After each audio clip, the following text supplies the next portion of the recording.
এই রোজার ফজিলত রয়েছে, অনেক অনেক ফজিলত রয়েছে।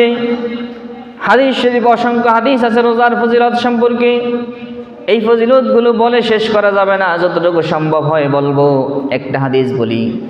عن أبي هريرة رضي الله تعالى عنه قال قال رسول الله صلى الله عليه وسلم من صام رمضان إيمانا واحتسابا غفر له ما تقدم من ذنبه।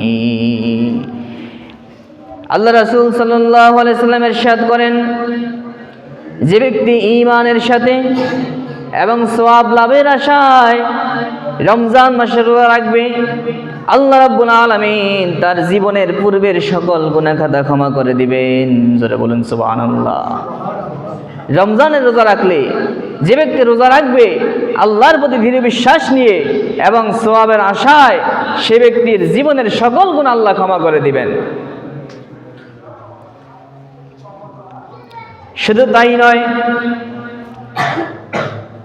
এই হাদিসের মধ্যে, হাদিসের দ্বিতীয় অংশে বলা হয়েছে, ওমান কামা রমাদানা ঈমানাও ওয়া ইহতিসাবা গুফিরা লাহু মা তাকদ্দামা মিন যামবিহি।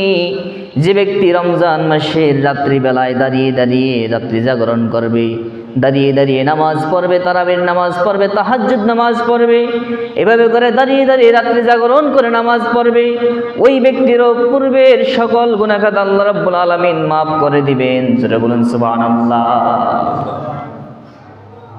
এজন্য সম্মানিত হাজরিন, রমজান মাসের কয়েকটি আমল, গুরুত্বপূর্ণ কয়টা আমল। 1 নাম্বার রোজা রাখা, 2 নাম্বার তারাবির নামাজ পড়া, তাহাজ্জুদ পড়া, 3 নাম্বার ইতিকাফ করা।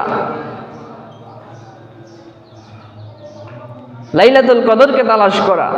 হাদিস আসছে, ওমান কামা লাইলাতুল কদরি ঈমানাও ওয়া ইহতিসাবা গুফিরা লাহু মা তাকদ্দামা মিন যামবিহি।